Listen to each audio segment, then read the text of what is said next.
আসসালামু আলাইকুম। আপনারা সবাই কেমন আছেন? আশা করি ভালো আছেন। আলহামদুলিল্লাহ আমিও ভালো আছি। আমি আজকে আপনাদের আমার হাতে সেলানো কয়েকটা বড় নকশিকাঁথা নিয়ে আসলাম।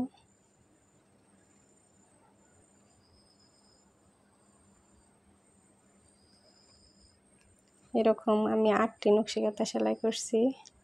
একটা আমার ছোট ভাই শফিককে দিছি, একটা আমার বড় জামাই, একটা ছোট জামাইকে দিছি, 2 মেয়ে 2টা নিছে। এখানে 3টা আমার সিএম পাখির জন্য সেলাই করে রাখছি। এই তো একটা,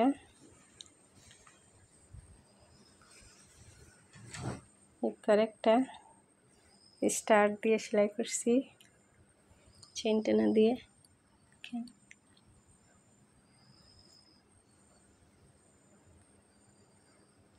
এটা সেলাই করছি লাসি সুতা দিয়ে।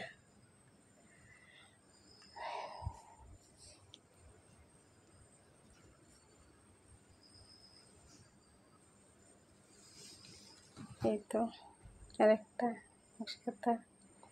এটা টিয়ার মধ্যে কালো এবং লাল দিয়ে সেলাই করছি। এই খাতাটা ফুটে নাই কেন জানেন? এটা আমি সেলাই করেছি রেল সুতা দিয়ে, এই জন্য খাতাটা বেশি ফুটে উঠে নাই।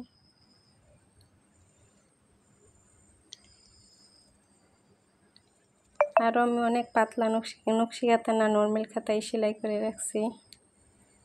অনেক সেলাই আছে আমার। আমি কোথাও কোনো কিছু সেলানো দেখলে আমি চেষ্টা করি করতে বাড়িতে এসে। এই তো দেখেন, এখানে আমি আর্মির তোয়াইল্লা এক জায়গায় দেখছি।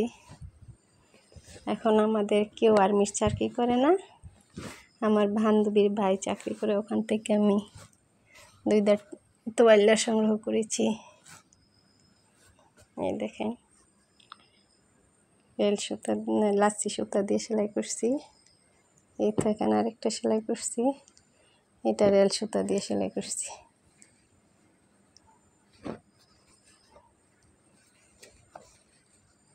তো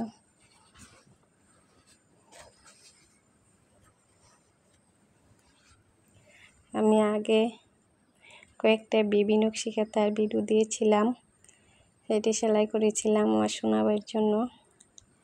এখন আমার আজকে বড় 3টা নকশিকাঁথা এবং আর্মির তোয়াইল্লা কীভাবে করে সেটা আজকে আপনাদেরকে দেখাইলাম।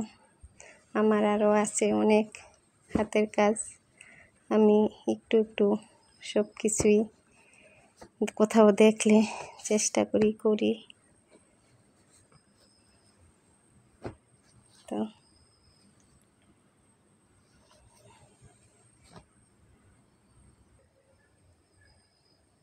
আমার সেলানো নকশিকাঁথাগুলো কেমন হয়েছে যদি ভালো লাগে লাইক কমেন্ট শেয়ার করবেন।